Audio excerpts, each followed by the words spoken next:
Is anyone else starting another Avatar rewatch? Anytime's a good time to go through another round of Aang saving the world from Firelord Ozai. Right before I began my tour through the 4 Bending Kingdoms yet again, I finished up a rewatch of the first 2 Naruto series. So the entire time, all I can think about is, man, Naruto could really solo like the entire Avatar universe. Don't believe me? Let's get started.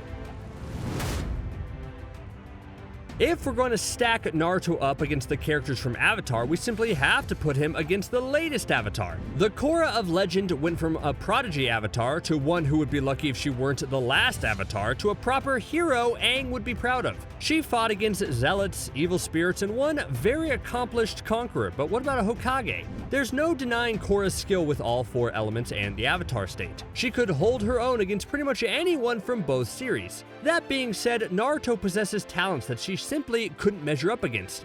He is faster and far more powerful than she could hope to compete with. His extensive knowledge of Jutsu would have Korra on her back foot through their entire fight. It would probably go like her first fight with Kuvira went, when her confidence would slowly wane as the conflict went on. Naruto's use of things like shadow clones would show her that she was messing with forces beyond her understanding. Knowing both Korra and Naruto though, even if he beat her, she'd immediately start training for the rematch. I don't think anyone in the Avatar universe would really want to face off against Toph. The blind earthbender is perhaps the greatest bending prodigy we've ever seen in the franchise. Not only was she able to use earthbending to see all around her through her own bare feet, but managed to invent metal bending. Before she was the most gifted earthbender of her generation, she was the master of Earth Rumble. The competition was simple: throw the other competitor out of the ring using earthbending. This would be a real challenge for Naruto, considering the fact that he's not known for Earth-style jutsu. In Boruto, we see him utilize the Earth-style mud wall, which would likely give him only a brief advantage over Toph. While she would own the ring against Naruto, him using jutsu to manipulate Earth instead of the specific movements of an earthbender would likely throw her off. If he was able to capitalize on her distraction, which, let's face it, is a shinobi's whole game, he would likely be able to take her right out of the ring before she figured out how he did it. One-on-one showdowns are one thing, but how could Naruto square off against an entire army? The first book of Avatar: The Last Airbender ends with Aang and his friends defending the Northern Water Tribe against an invading Fire Nation army led by Admiral Zhao. A squadron of Fire Nation ships attacked the Ice Fortress while Zhao schemed to destroy the Moon Spirit. They were only bested by Aang tapping into the Avatar state to become a vessel for the vengeful Water Spirit, who then obliterated them all by himself. Could Naruto perform a similar act? By using his tailed beast mode, Naruto could come pretty close to the feat Aang managed to pull off. As far as showdowns against the Avatar universe go, I think soloing an entire battalion of Fire Nation ships with the power of a 9-tailed demon fox would be one of the more impressive ones. I do think this would work out better for Admiral Zhao, weirdly enough. If he never managed to make it to the Moon Spirit, then the Ocean Spirit would have never consumed him. He just would have had to go back to the Fire Nation as a failure instead. So, still not a great ending for him. Unfortunately, I don't think Naruto would stand a chance of getting Princess Yue over Sokka. There's just no competing with Sokka's track record of attracting ladies in the Avatar universe. He's basically their Chris Evans. If Avatar: The Last Airbender had a team of Avengers-style superheroes, they would definitely be the Order of the White Lotus. Grand Lotus Iroh, Sword Master Piandao, Waterbending Master Pakku, King Bumi, and disgraced firebending teacher Zhang all managed to liberate the city of Ba Sing Se together faster than I can beat a level in Super Mario Bros. So this would be quite a challenge for someone as powerful as Naruto. Honestly, I don't know if the base level Naruto could quite take on the entire Order of the White Lotus. They are elite warriors who could possibly take Naruto down a few pegs before he even knew what happened. It's easy to see Bumi trapping him with earth, while Pakku came at him with a wave of water, Zhang blasted him with fire, Iroh with lightning, and Piandao would also be there, I guess. If this was done quickly enough, it might be enough to overwhelm Naruto, especially since he likely wouldn't take the silly old men seriously at first. Unfortunately for them, I don't think there's much they can do against his Jinchuriki forms. In Kurama mode, I doubt even the might of the White Lotus could stand up against his insane levels of power. Still, if they played a game of Pai Sho afterwards, there's no way Naruto could take on any of them. In pretty much every way you could think, it's clear that Naruto could best Zuko. I mean, Sasuke was a much more powerful firebender and a much more corrupted person than Zuko ever was, and Naruto managed to beat him both physically and philosophically. So there's really no hope that Zuko could ever stand a chance against Naruto. But what about the Blue Spirit? A contest between two ninja like Naruto and the Blue Spirit isn't about fighting at all, but about stealth and cunning. So let's put Naruto up against the Blue Spirit's greatest mission, saving Aang from a Fire Nation prison. Would Naruto be able to save the Avatar faster without getting detected by the special archers? Well, I'd say even if he wasn't able to use any jutsu, Naruto would be able to accomplish this. To be fair, it's not like Zuko went to a specialized school that specifically taught ninja how to do this exact thing against overwhelming odds. The real question is, would Naruto be able to do it with the same sense of style? Yeah, I don't think there's any way Naruto would look cooler than the Blue Spirit while saving Aang. That's one thing even Jiraiya couldn't teach him. For Naruto, just fighting a villain often isn't good enough. Naruto is known almost more for taking seemingly irredeemable bad guys and showing them the path to redemption than he is for things like shadow clones. That would make a villain like Azula one of his hardest challenges. From the outside, it certainly looks like Azula is a heartless monster that only wants to control or destroy everyone around her. Over the course of the series, however, we see some of the cracks in that persona. Azula may be one of the most vicious warriors in the world, but she's still an insecure child at heart. We see her pain at losing her friends and the paranoia she feels in the end when she finds herself all alone. Azula has been shaped into a monster by her family and her nation to the point where even she believes it. This is just like Gaara was during the Konoha crush. He seemed just as irredeemable as Azula did, but Naruto was able to show him another way. Azula might be the toughest inspiration challenge Naruto has ever faced, but we've seen him overcome much greater odds. If anyone could reach Azula's inner child and inspire her to put her monstrous ways behind, it's Naruto. I think out of all the techniques in the Avatar universe, bloodbending would be the one that would prove to be the most problematic for Naruto. That's because unlike other bending techniques, bloodbending requires very little movement and it's incredibly difficult to block. While Naruto could dodge or counter plenty of other moves from benders, taking on the advanced bloodbending of the Legend of Korra villain Amon would be very difficult. What's worse is that the consequences of losing to Amon could be disastrous for him.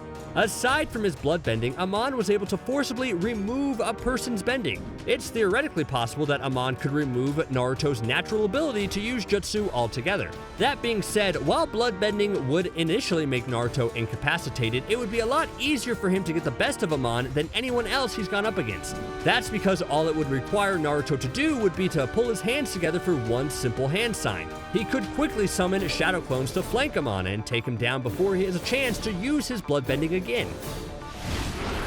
Sokka spent a good deal of the original series as little more than the comic relief. Don't get me wrong, Sokka's jokes have only gotten better with age, but that doesn't exactly put him on the same level of Aang, Katara, and Toph. As the series progressed though, his tactical genius became more and more apparent. He ended up being one of the most valuable assets in the showdown against the Fire Nation. Even that may not be his most valuable asset against Naruto though. Naruto is known as a Hokage, a hero and one of the fiercest warriors to ever live. Still, there's a skill he's had since the very beginning that pits him directly against Sokka, his appetite. While any physical showdown between the two would end faster than Sokka could throw his boomerang, an eating contest between the two would be a true challenge of champions. Judging from what we've seen the two put away in the series, while it would be a close match, Naruto would still be the champion.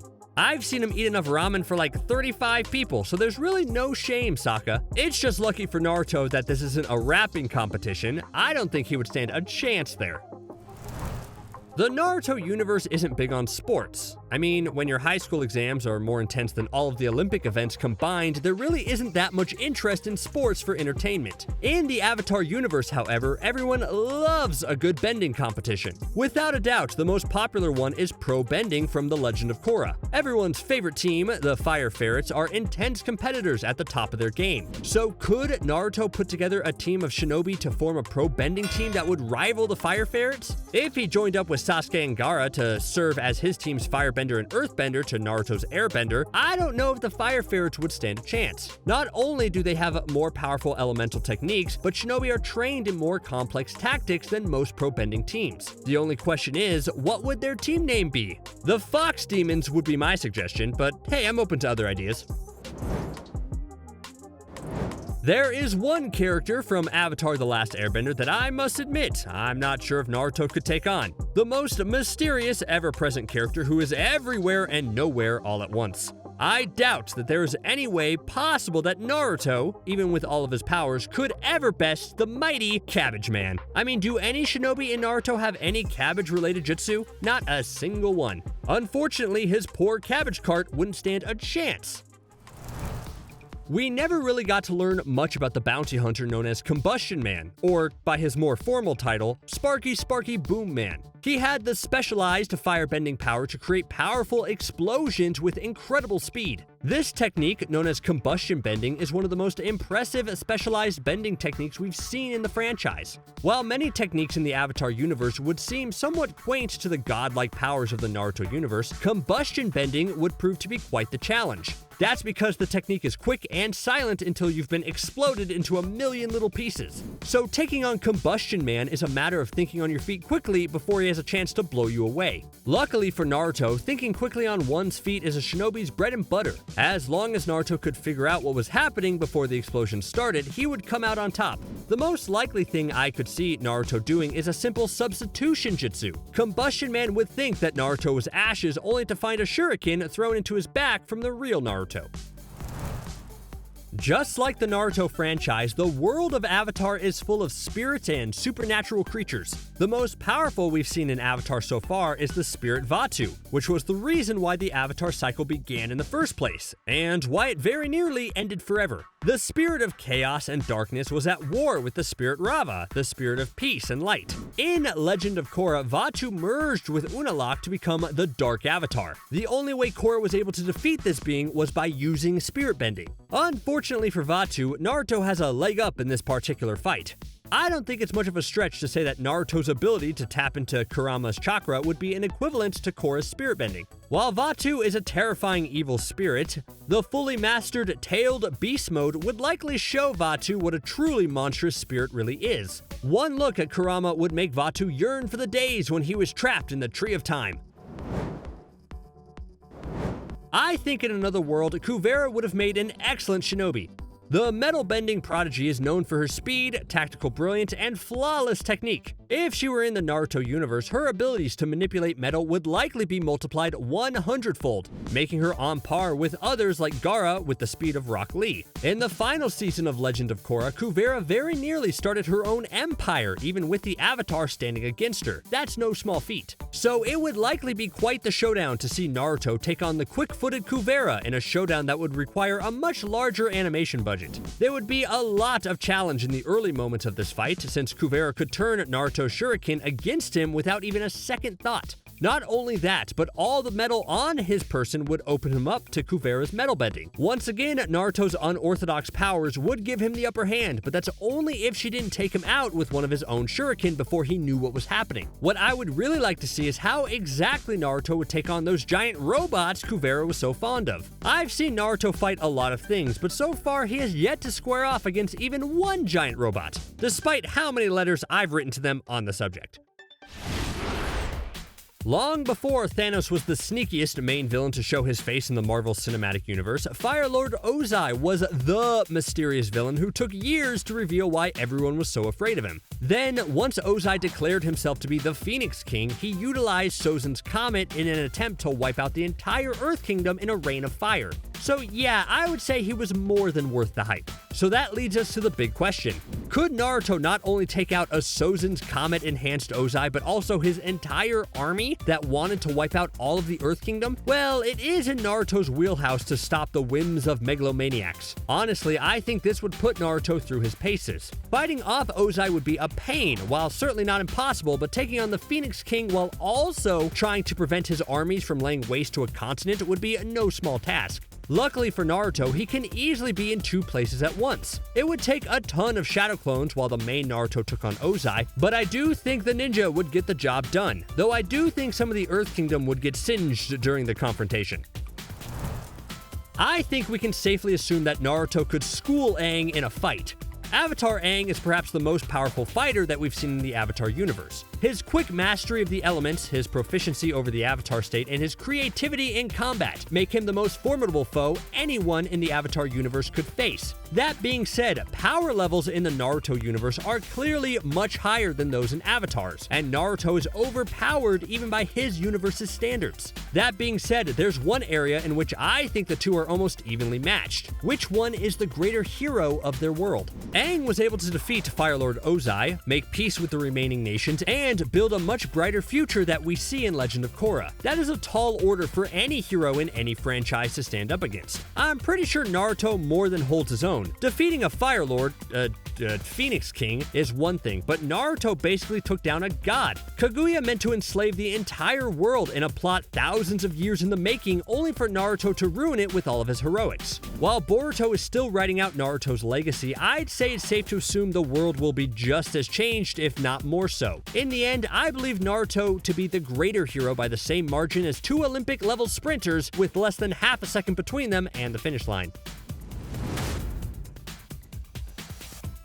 As painful as it would be to watch Naruto beat up all my favorite Avatar characters, it would be awesome to see him beat up everyone from M. Night Shyamalan's The Last Airbender. That's the only sequel to that movie I'd pay to watch.